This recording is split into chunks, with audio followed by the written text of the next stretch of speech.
Good day, everyone.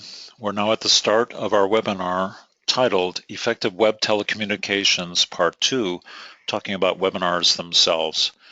My name is Mike Lasecki. It's my pleasure to be with you. I'm joined by my colleague Marilyn Barger. She'll introduce herself in just a moment.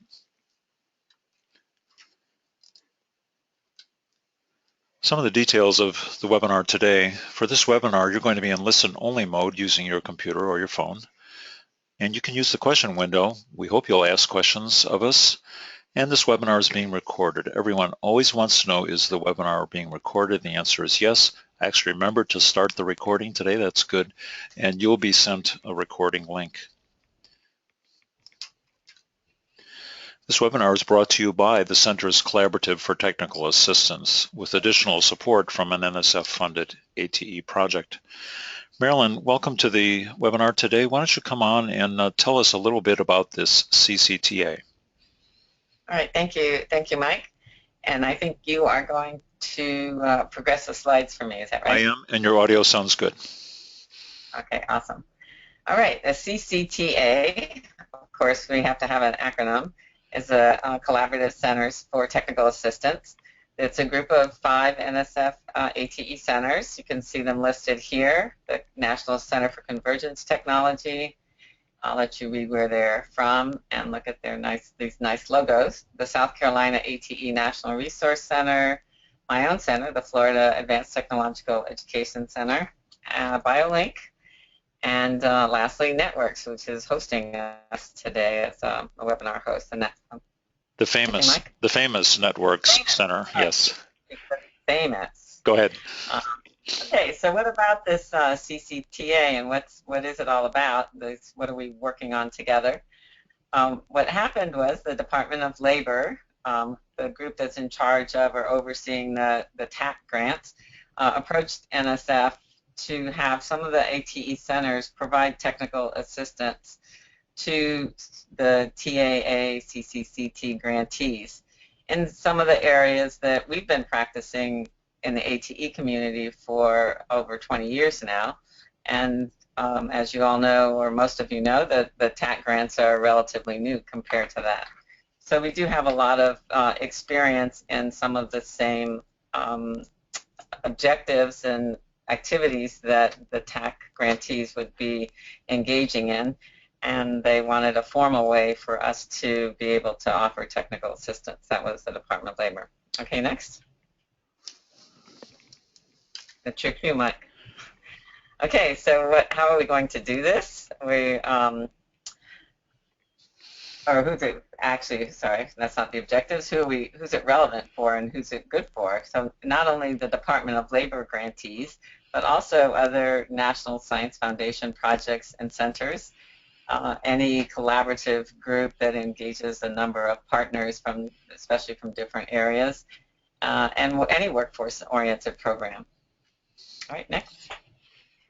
Our deliverables, what we're expected to do is produce topical webinars and teleconferences like this one today on existing and new solutions. And of course, as Mike said, they would all be recorded and available.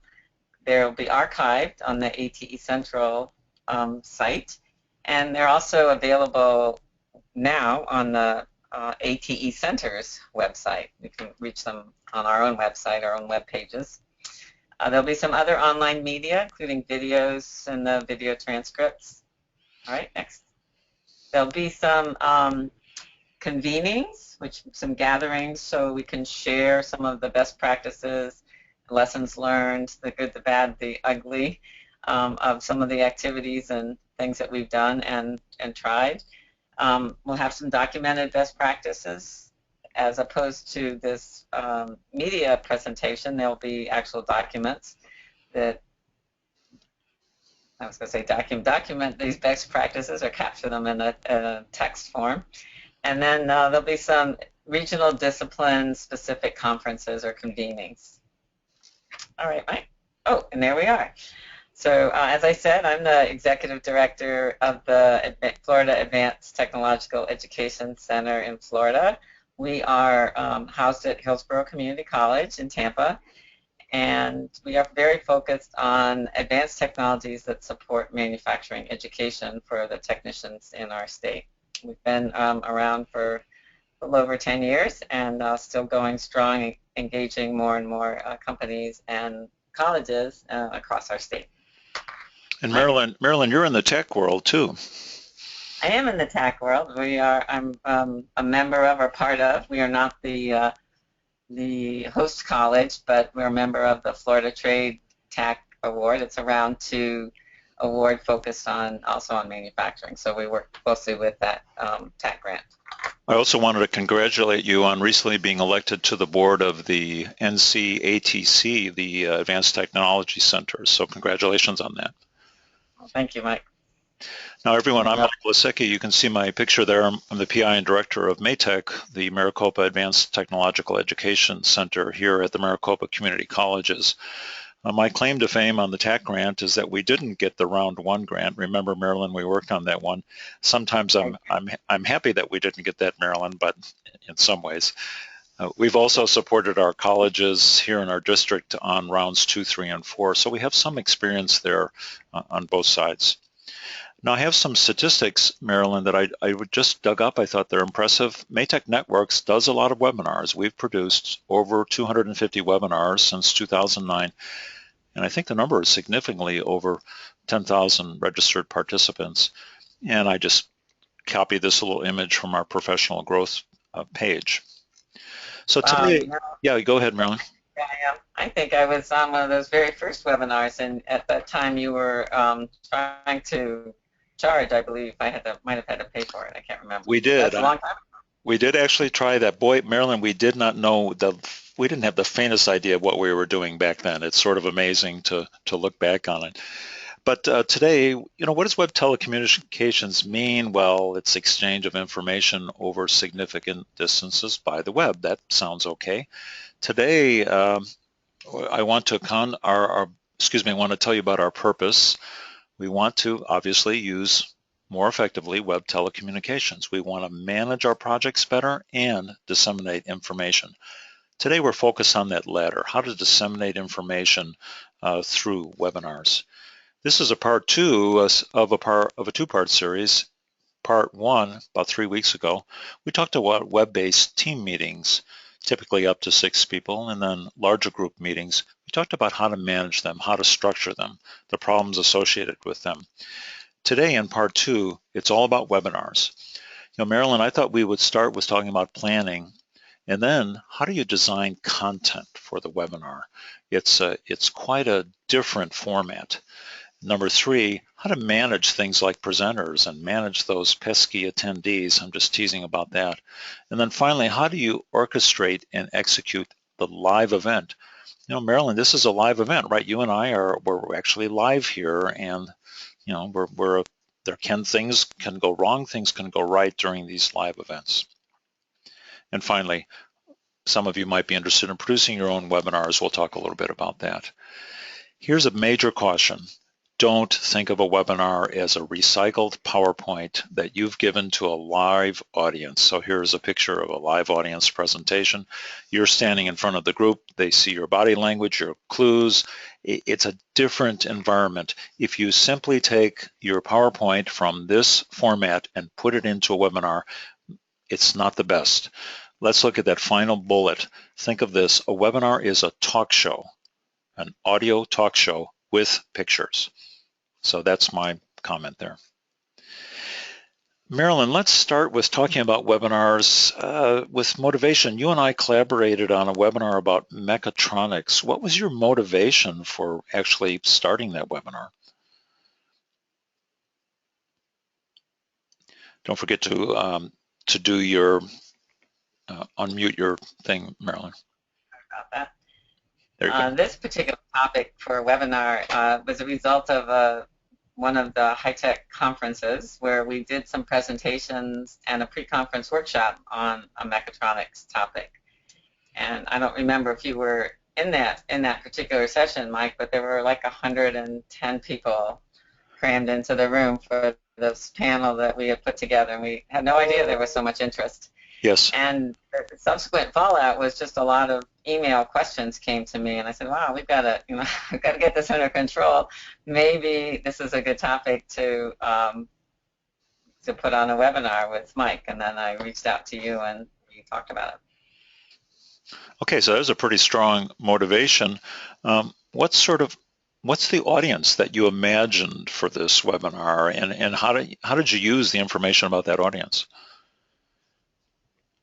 Well, I presume the audience for the webinar, once it kind of gelled that yes, we would do this, would reflect the people I was getting questions from, which in this particular case, questions came from industry, industry partners of some of the attendees at the session that I was referring to, and the educators themselves from all across the country. It was just kind of a big barrage of emails, probably not so many from industry, but we did get some from industry trying to figure out what this kind of curriculum looked like and if this was the right person they were looking for their for employment in their facilities.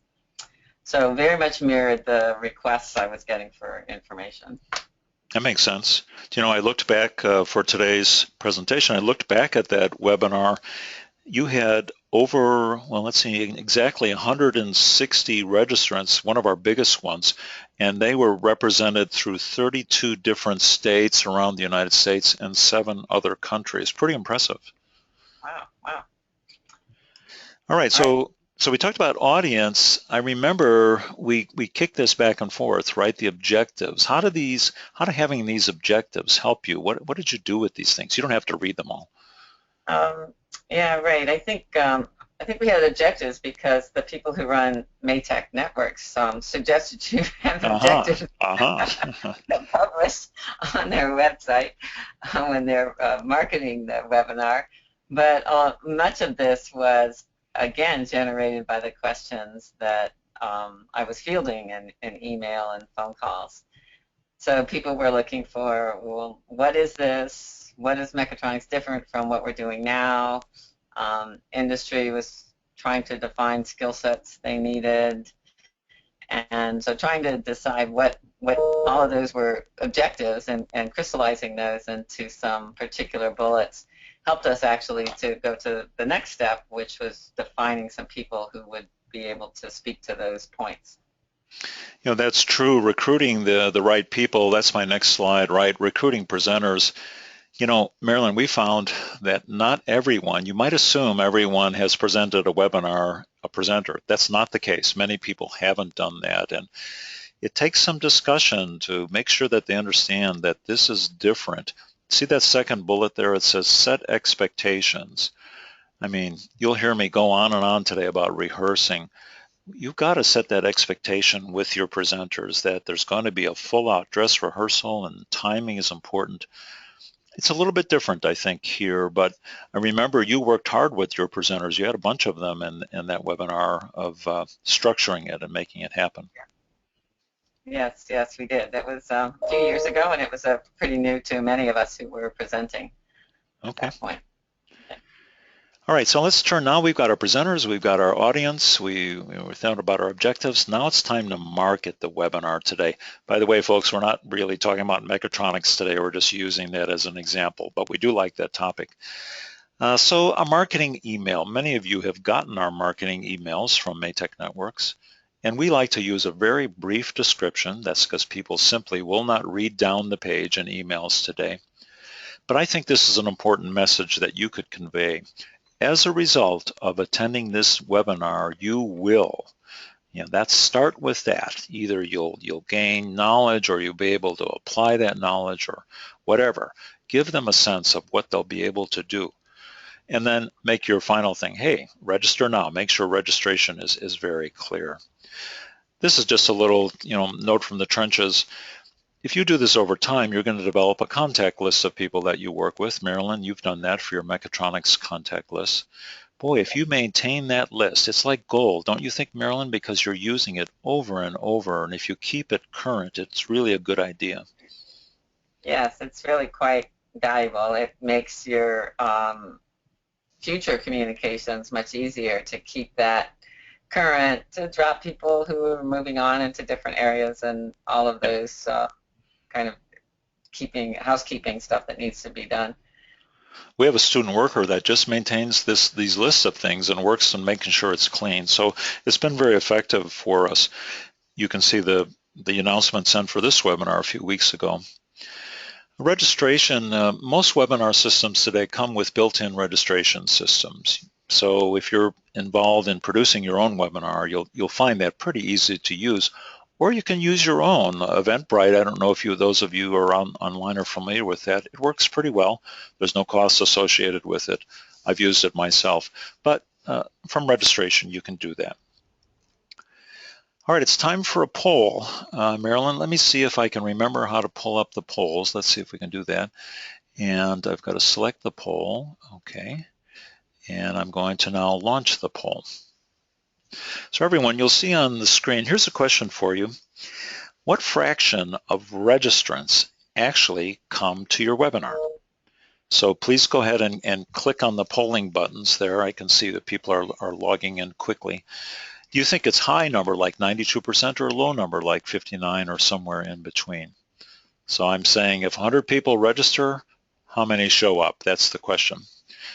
Marilyn, you don't see the poll as an option for you, I don't think, so you can't respond. I see the poll, but I cannot do anything. Okay, well, that's good. We're not going to let you respond. Okay, so now everyone's answered, so let's go ahead and close and then share the results of the poll. So Marilyn, look at that. The majority of the people thought it was around 73%. Oh no, I'm reading it. The color screwed me up there. The majority chose the last number. 50% of our respondents said 59%.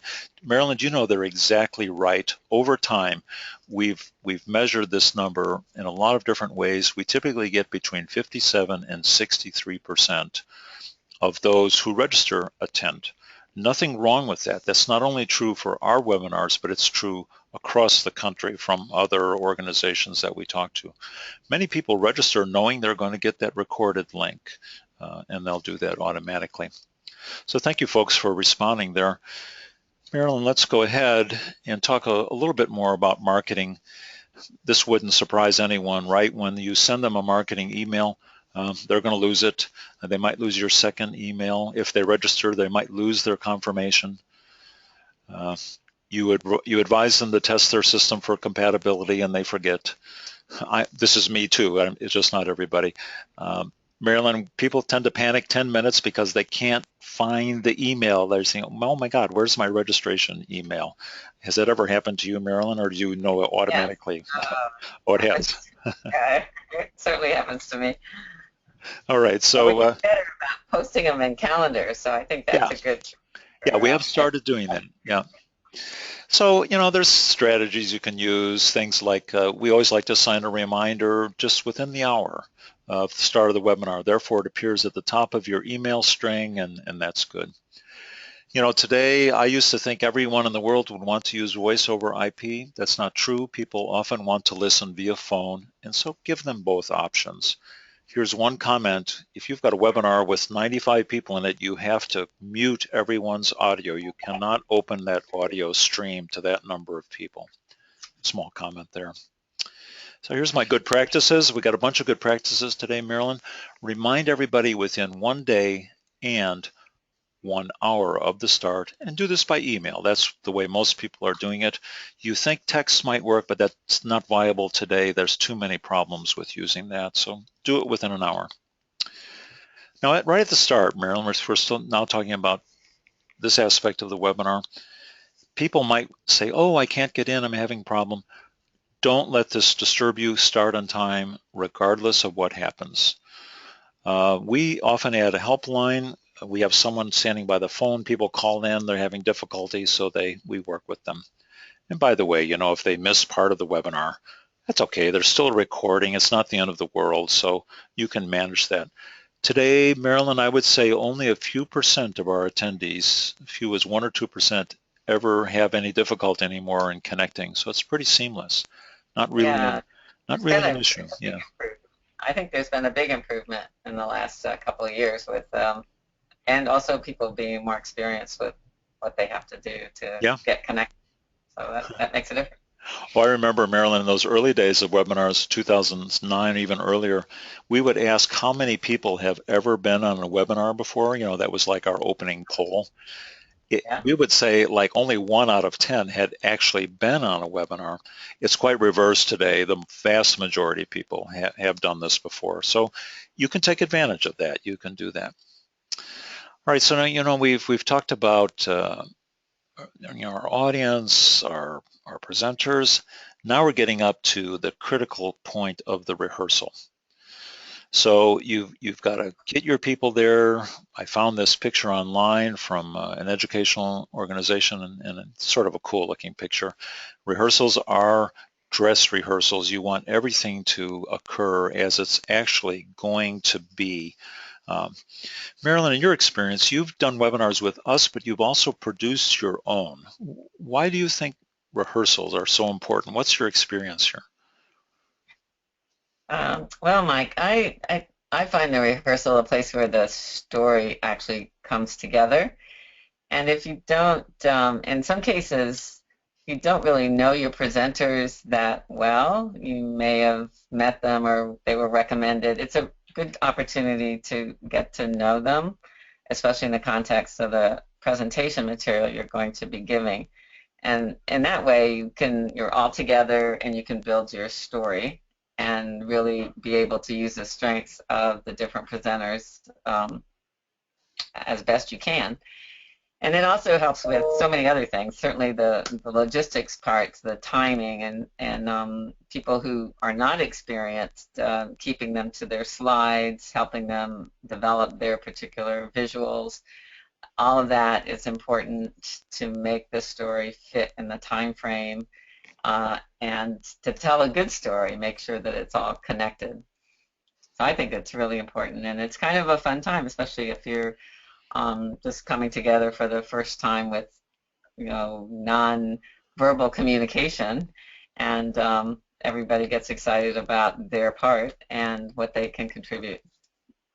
It is a fun time. Oh, I have an interesting story to tell you. We had one gentleman come on rehearsing with us, and Marilyn, he was so flat. There was no animation in his voice, and it was just, and I'm thinking to myself, oh man, how is this going to play in the real world? So I sent him an email. I said, hey, make sure when you come on, that you see, when you're talking to your computer screen, like you often are in a webinar, it's hard to get that animation. I said, just imagine that there's people out there. He came on, it was amazing. He was a transformed person. You could just feel the energy during the actual event. So that was interesting to use the rehearsal for things as subtle as that. Your personality can come through your voice in a webinar. So we actually talk about that in rehearsals. It's funny how that happens. One other point would like to make is that one time we had to schedule an extra rehearsal because we just weren't coming together, and would have been pretty miserable if we had. And you were involved in that, Mike. Yeah. It would have been pretty miserable if we had gone right on air without any rehearsal. It would have been a complete flop. Yeah. Yeah, I think as we looked back over time, the rehearsals has been one of the major contributor to the quality of the things that we produce. So you'll hear me talk a lot about that today. So make sure you take that message home.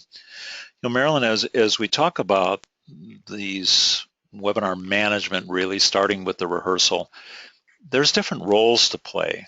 There can be the host, and that's often the person that will welcome people as they come on or make announcements, sort of be the, welcome to our event today, but then they'll turn over to the moderator.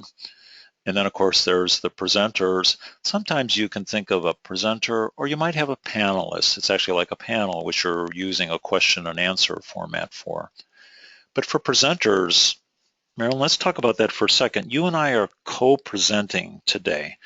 Why do you think it's important to have more than one voice, or is it important? What's your sense there? Oh, well, I think it's important. Well, I think it adds a lot to the webinar for two reasons. One, we don't have to listen to you droning on for an hour. Well, thank you.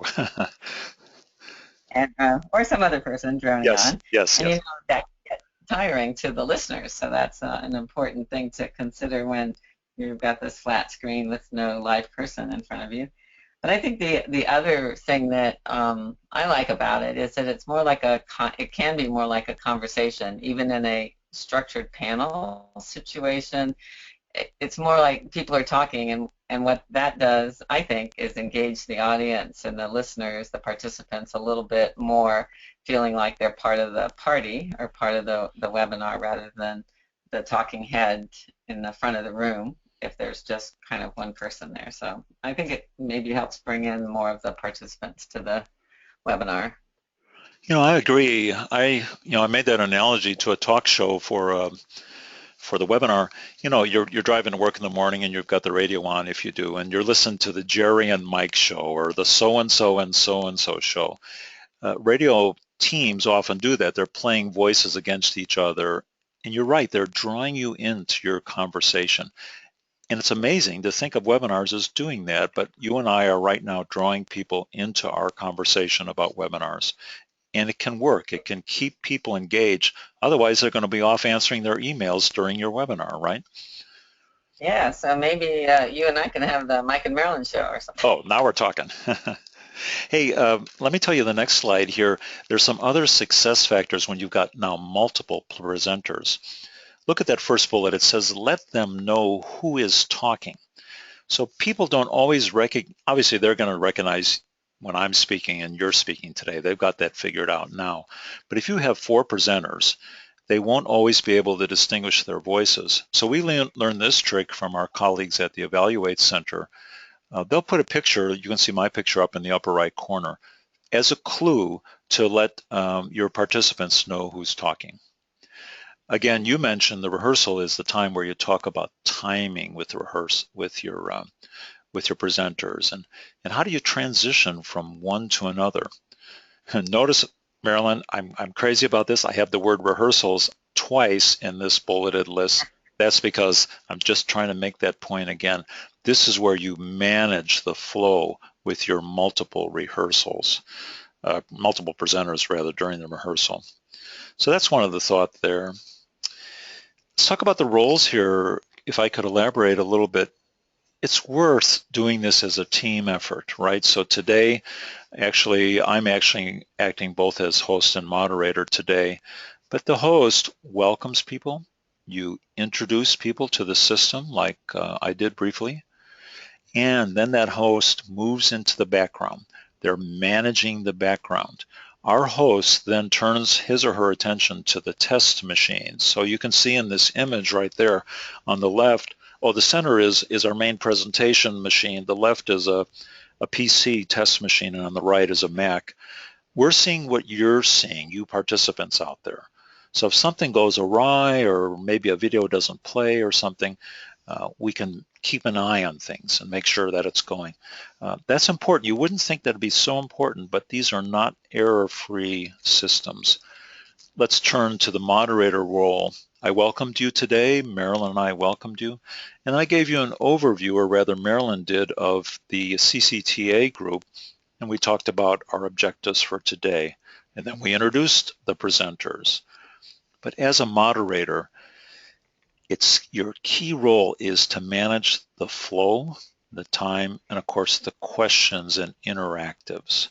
So if you try to combine all of these roles into one person, it's harder to do. You can get distracted. There's actually multiple roles to use here, so I thought I would make that point. Here's some another set of good practices here. Back to the host for a minute. When you're doing the rehearsal, Marilyn, we talked about this, we often will set up a series of backups, like what if you lose audio? Well, you ought to get the presenter's cell phone numbers so you can text them quickly or get a hold of them. That's just an example. At the event, like Marilyn, you checked in today, what was it, almost 40 minutes beforehand because you had changed your system and you wanted to make sure your audio was okay, right? It was about 30. It was about 30 minutes, right? That's worth doing, even though that seems like a long time before, you can troubleshoot problems there.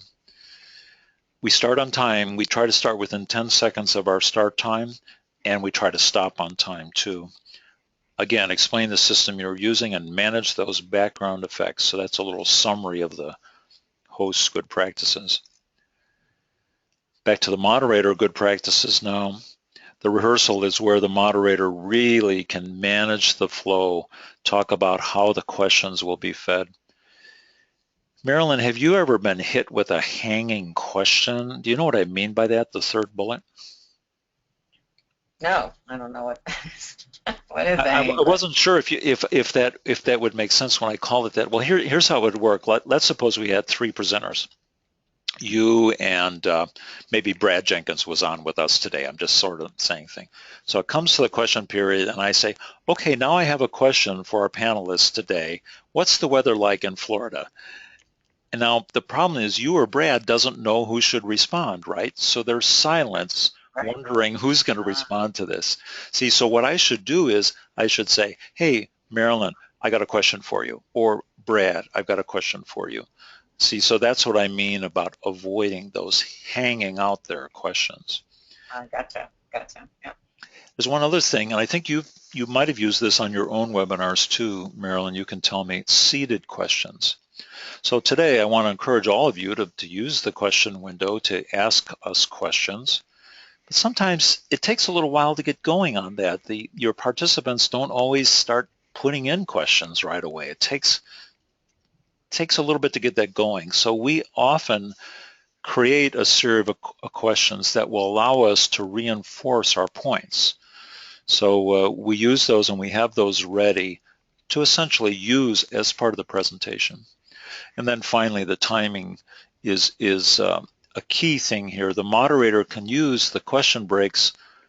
You take a lot of questions, take few questions to adjust the timing. So those are good practices. Marilyn, we've got a question break. Do we have any questions? I have a question. Well, I have a question. Go ahead. That I want to ask. I see a lot in the emails, I guess, that talk about webcasts. So what's the difference between a webcast and a webinar? Oh, that's a good question. A webcast versus a webinar. I think you can think of it this way. A webcast is unidirectional, right? So they're taking a webinar sort of format and broadcasting it out there. There really is no questions that come in from the audience. It's designed almost for you just simply to watch. There's little interactivity, little responding to polls or things like that. So I think of it as a one-to-many. They're just one thing being broadcast out to many. Sometimes industry will use a webcast if they're doing an announcement of a product or something, or maybe the Department of Labor is announcing a new thing. They'll essentially do a webcast. Well, there'll be hundreds of people, maybe as many as 1,000, on listening to the webcast. So it's very timely, right? It's not just a recording. It's done at a certain time. And that's the distinction between a webinar. Sometimes we'll talk about this later, you're going to need a more elaborate system to handle the bandwidth of streaming your thing out to a large number of people. You're doing a webinar with a few hundred people, it's a little bit easier to manage. So that's the distinction between those two. Is there another question? Well, that leads me to another question. What about, you talked about numbers. What's a typical size, but not, I guess not size, but is there like a limit to the number of people that you can host on your system or that can attend? Oh, yeah, that's a good question. You know, today we're using GoToWebinar and there's a seat limit of 500 people. So I would say the largest webinar we've ever done has been for around 200. And typically it will be somewhere, low 20s to as many as 90 or 100. That's typical numbers for us. And that works pretty well with this system. So I think that's reasonable. If you're talking about 1,000, I think you need to consider, have some other considerations. So it's a function of the platform you're using? In part, it is. We moved away. We used to use Blackboard Collaborate and had a seat limit of 100. That just was the nature of the way they marketed the system. So we tended to move away from them to get a little bit more in that way. Are there any questions from the in the question window, Marilyn?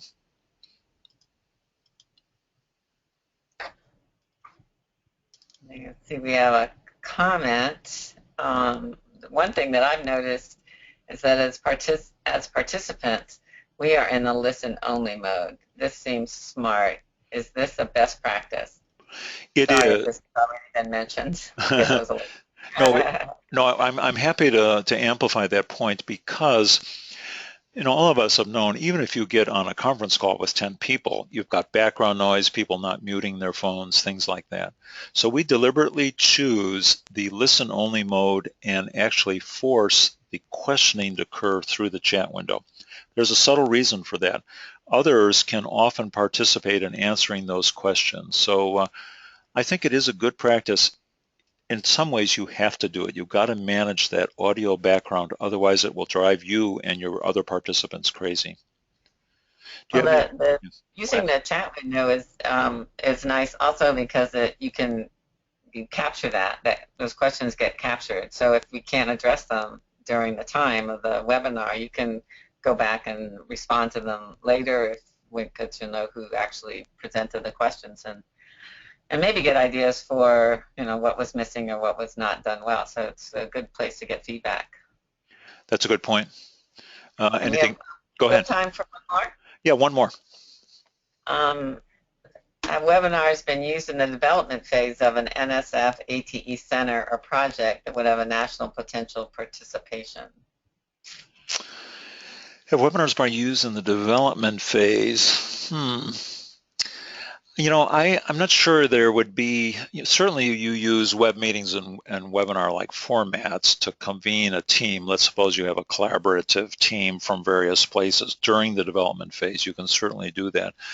But I'm not sure I've ever seen that work where you've opened that up. I'm not sure that's really the question here, but whether you've opened that up to national, um, I don't know. Right. I guess I'm Yeah, not so sure of the answer there. maybe more a venue like you discussed in the last webinar, more the small group Yeah, web right, right. conference calls that might be used for that kind of a situation. I see there's one more question. Why don't we hold on that one till the next break? Okay. All right. Thank you. Now, okay, folks, now we've talked about some of these logistics and planning. Let's now move into the content itself. One of the first things you've got to do is identify the duration of the webinar. You wouldn't think that would be so critical, but it is. And then you want to customize and organize your content for that webinar format. Let's see what these two things mean. Marilyn, the question is 60 or 90. Which way do you lean, 60 or 90, Marilyn?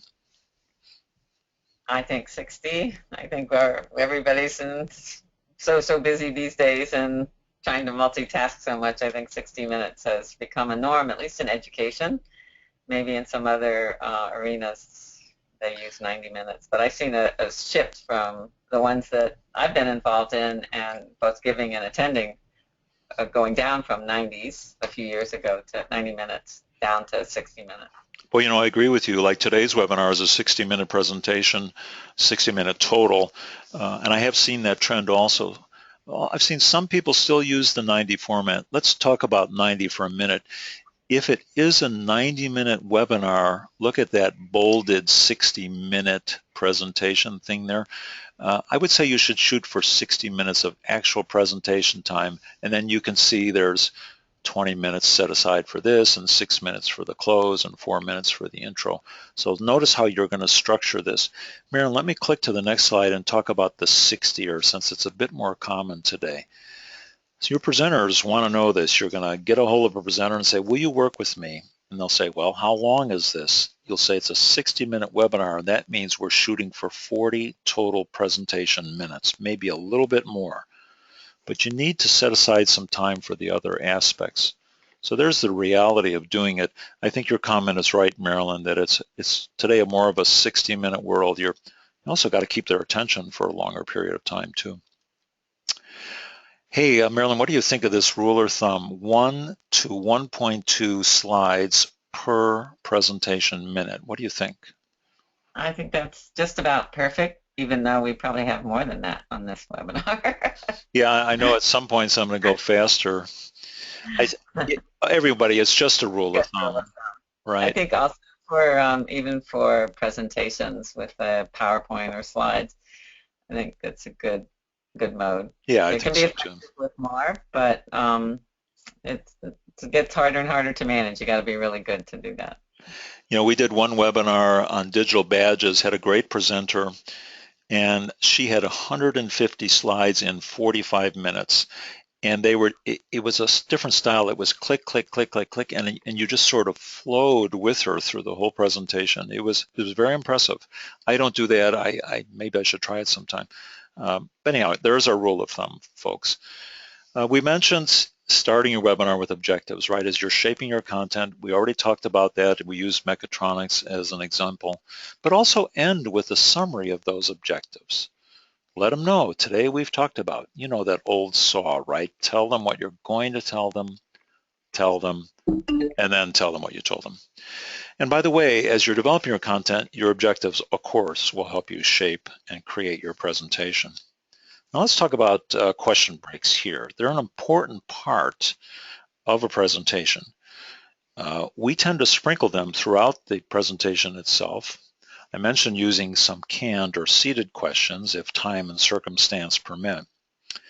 But also, as I mentioned, as you're shaping your content, you want to think about the questions and the question break. They're actually part of your content strategy in a way. As I mentioned, it's going to help you adjust the pacing. Now we're talking about more about content. I love this word bane. In fact, I had to look it up. I pretty much knew what it meant, but I thought I should look up the definition. Marilyn, look, you see it on the bottom, a cause of great distress or annoyance. I had to laugh when I saw that. So look at the first bullet, folks. Text-heavy slides can be dreary and time-consuming. And it's the bane of webinars. Instead, talk about keywords, main points. They want to hear your voice talking about these things. Otherwise, they're going to spend all of their time reading. I've got some examples here coming up. Let's talk about the first example where there might be a few too many words. So I took this example from the presentation we did. We worked with presenters on the Common Core State Standards Initiative. So these are the original PowerPoints that came to us. Well, they wanted to talk about what was the Common Core and its purpose. So all of us can see the density of the text on this slide. I don't need to elaborate that point. So we went through and said, could we shorten this in a way? Could we just focus on the key points? So here's a little bit different, like what is it and the purpose? So we winnowed down the words and we let the presenters talk to these words. Now on the next slide, I've compared, I put them side by side. So visually, you can see the impact there, right? Notice we've added a little bit different of a header, changed the color scheme a little bit, moved the imagery around a little bit. You can see our colleagues, they helped us develop this at Rio Salado College here in Arizona. So just an example of the distinction. If you're standing in front of people, you could use that slide on the left because you'd have ways of interacting with your audience.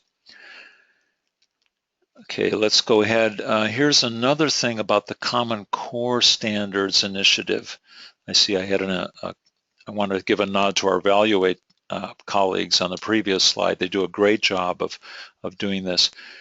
Back to the Common Core, we had 2 slides worth of timeline. They wanted to let everybody know what the timeline was going to be.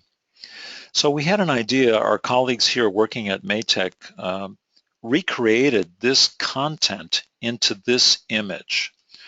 Marilyn, what do you think? Is that how does that strike you as a way of showing a timeline? You've got the flow from left to right. That's good. Is it still hard to read, do you think? Marilyn, are you still I don't know. here? Yes, for me it's hard to read. I can't figure out what the message is. Yeah, some of the language is a little bit. I can't really figure out what the message is. Well, they're just trying to.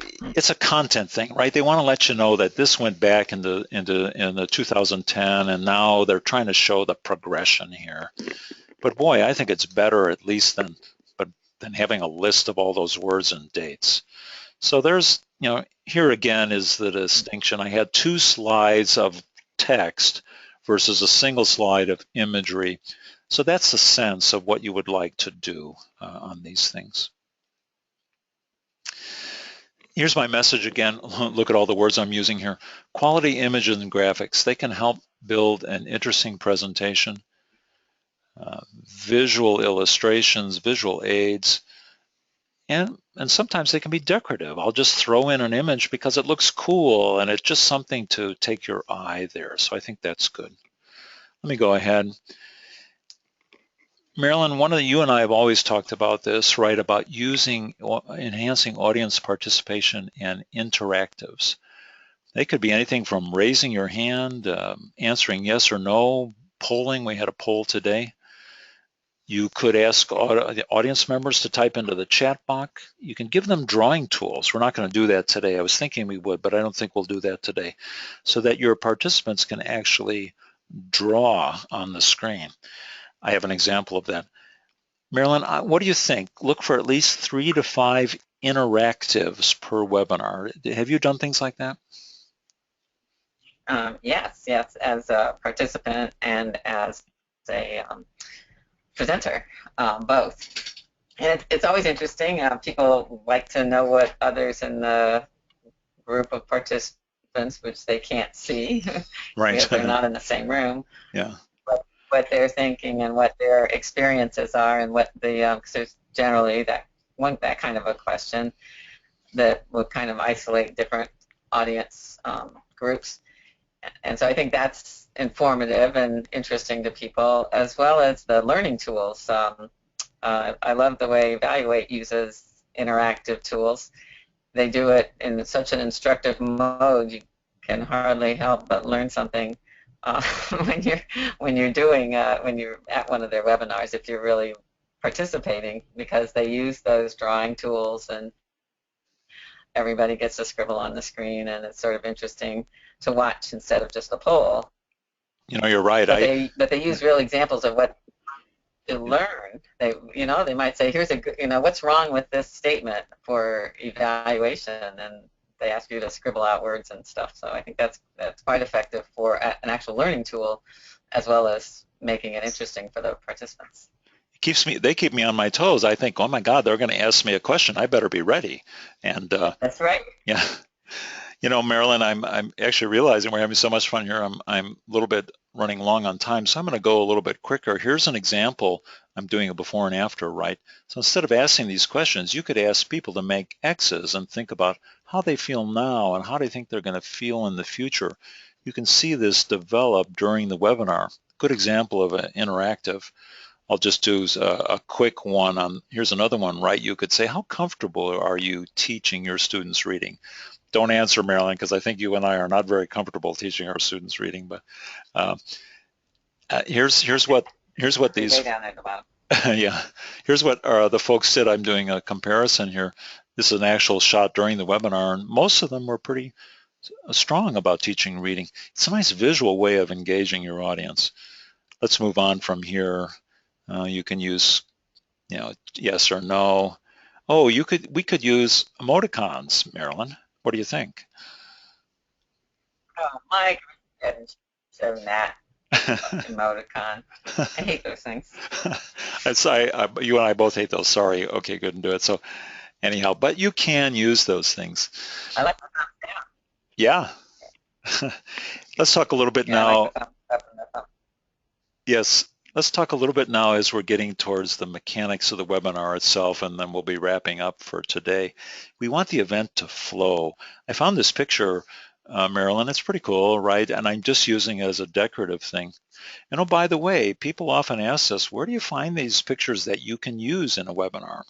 Well, I go to Creative Commons and I search for Creative Commons licensable images. So here's what I did. I did a screenshot. I actually typed in flowing water, and I got that image that we showed just a moment ago, and it is free to use under Creative Commons license. Just thought I'd throw that on there as a ways of adding visual things to your webinar. Oh, great. It's a great resource. Yeah, it is. It is, and more and more people are posting things there. I'm going to talk a little bit about some mechanics. Sharing the screen, we're doing that today, but it can be problematic. You want to be careful that your screen is ready to be shared and we're not looking at your desktop. Chat window, the system has both chat and questions today. Depends on how it's all enabled, but it can work. It's okay for people to talk to each other in the chat window and share information. One thing I want to make a point, don't have your presenters look at the chat window or the question window. It can be very distracting. Like you're helping me today, you're managing the question window. So we're assigning that moderator role to you, and that's really working today. Just a second here, we'll go ahead. Let's talk a little bit about surveys now. Surveys are important for us to demonstrate impact to our sponsors like the National Science Foundation, right? We used to try sending a survey by email after the event was over, and we'd get about 10 or 11% of the attendees to respond. And then we changed. We started putting the surveys into the webinar itself, and our response rate, Marilyn, went up to about 40%. So it really has helped us doing that. You use surveys on your own webinars, don't you? We do, and they're connected to the webinar platform, so we do it right then. Good. We try to keep our surveys short, and I don't know if you folks online have heard this term, the net recommender score. Here's what it is briefly. You've seen our surveys, many of you. We ask you, would you recommend this webinar to a colleague? And if you say, oh yeah, I really would, or I'm not so sure, or no, I wouldn't recommend it to a colleague, you can tabulate those results, and they allow you to make sure your webinars are of the quality that your participants would recommend them to others. Also, Marilyn, we sometimes ask a question like, what would you do with this information? Do you intend to update your curriculum, or maybe create a new course, or have a new outreach mechanism?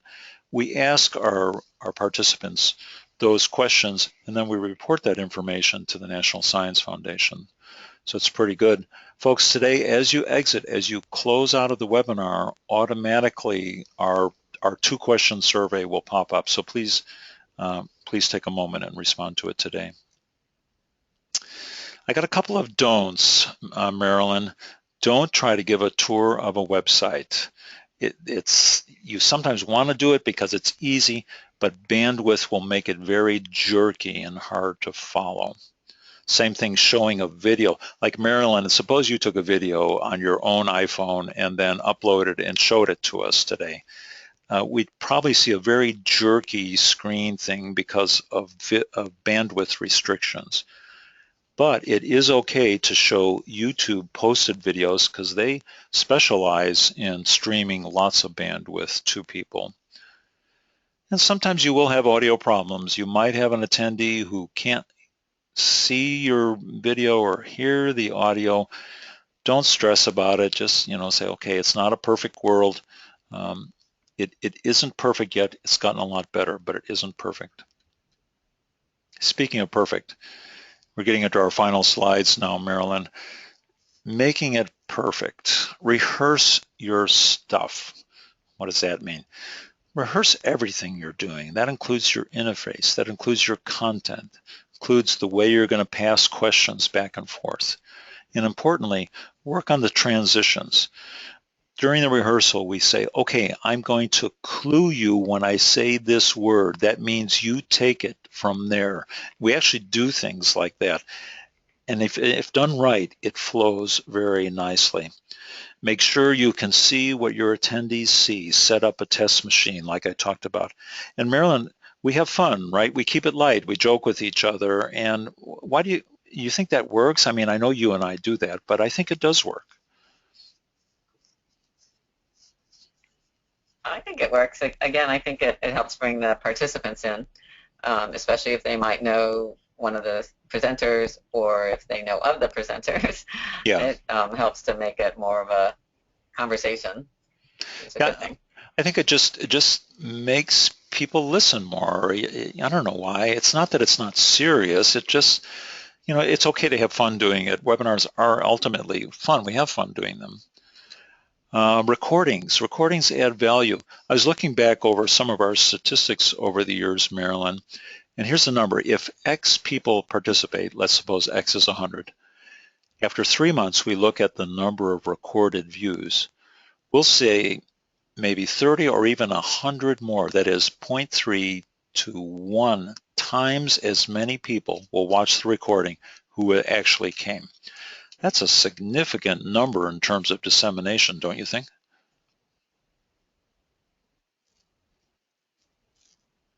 Yeah, so 30% additional people, that sort of fills in that slot we did from that first poll. Yeah. Some of those could be the people who registered knowing they wanted to watch, but when you get up to the 100% more, that's other people who came to the party that you didn't even know about.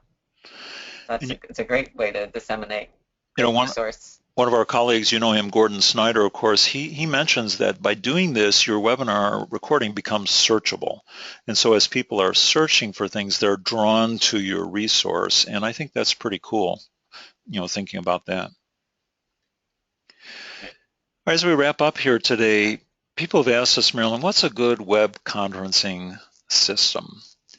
If you had to do this. Well, I'm going to make a disclaimer. I don't have stock in Adobe Connect or Blackboard Collaborate or GoToWebinar or any of those places. I'm just going to simply tell you what we've found. I'll do this on the next slide, and we might as well talk about money. If you look at an annual license fee for Adobe Connect or GoToWebinar, remember we're using GoToWebinar today, Blackboard Collaborate, Cisco WebEx, many of you are familiar with these. You can see there's a range of costs here. This is for an annual license for 500 seats, so it comes down to that. We actually have two, Marilyn. Today we're using GoToWebinar, and for another sets of our webinar series, we use Adobe Connect. So as crazy as it may seem, we actually have two distinct webinar systems. We find GoToWebinar is better if you have a single presenter or maybe two presenters like we have today. GoToWebinar has a little bit less on the interactive side, whereas Adobe Connect is better for a larger number of presenters. It's better at its interactives. And notice that price there. The price is higher, and then yet we paid for it. We did it because we also purchased within that bundle a higher level audio system. We've learned over the years to invest in audio quality. Today I've heard a few ins and outs of our bandwidth. Our voices have changed pitch and timbre a little bit as we've been talking. Hasn't been perfect. I'm just telling you personally that Adobe Connect has a better audio interface and better interactivities. But we use both. We have used WebEx and Blackboard Collaborate in the past, and to be honest, we've just moved away from them towards the upper two. They've just worked slightly better for us. So that's the message there. Let's see. Good. Now we're at our summary plans. Our timing is perfect. Planning, identify your motivation, target your audience, recruit your presenters, and structure your marketing. 4 steps to good webinar planning. When you're developing your content, remember less is more. Tell that story with pictures and use interactivity to engage your participants. Pretty good, we got that today. Good messaging for today. And finally, producing the live event. Worry about timing and transitions. Use those polls and interactives. Don't just throw in question breaks and say, hey, is there any questions? Oh, there isn't any, let's move on. Strategically use them. Manage the flow, manage the team that you're using to do this. And finally, Marilyn, I think with a little bit of experience in trying this out, you can create a very tightly crafted, engaging event, a live event. You can help your audience focus, you can build in impact measures through your surveys, and you've got that recording for dissemination. You can tell I'm pretty excited, I know you are too, about using webinars and using them and pushing them to do interesting things with them. So Marilyn, what about questions? Now we just got a couple of minutes as we wrap up today. We have that one additional question. It's about budgeting to include webinars in a grant proposal. What should I budget to have a third party produce a webinar for me? That's a good question. You know, Maytech Networks does produce webinar for third parties. We do that as a way of collaborating with people. We charge $500 per webinar. So as you can see, Marilyn, if you're going to do more than a few webinars, you're getting up to the point where you can afford your own annual license. But if you're going to put it in a grant, I think the exact question is budgeted at $500 per if you're going to do a couple of webinars. That should work. Okay, that sounds good. But it's a lot less work if you hire someone else to do it. So there's trade-offs there too, I guess on the so. goals of your grant project I that you're guess doing. So I guess that's true. something Yeah. to wait. Okay. Let me take us. Do you have any more questions? And I can go to our final slide here. We're perfectly on time. Yeah, I think we better go to the final slide. Okay, good. I'm going to do that. So folks, I'd like to invite you to join us on November 19th for the next in the CTTA webinar series, Bridge Learning Communities. You know, Marilyn, it's the BioLink presentation, right? They have now over 7 years of experience doing bridge type of strategies to engage students. They've got some data behind it. So I'm looking forward to that one. So that's the next Next come up, you'll see more of our webinars and our recordings on atcenters.org/CCTA. Marilyn, you and I both know that we wouldn't mind getting an email about these things. There's Marilyn Barger at hccfl.edu and Michael Asecki at Gmail. So please feel free to contact us. Folks, that officially ends our webinar today titled Effective Web Telecommunications, Part 2 Webinars. Thank you for attending. I'm looking at the clock. It says 61 minutes. Marilyn, I guess we did okay on our 60-minute webinar presentation for today. All right. Thank you, everyone. Marilyn, thanks for being part of this. And everyone, thank you. Please do our survey as you sign off today. Thank you again. Bye, Marilyn. I'll talk to you. Bye-bye.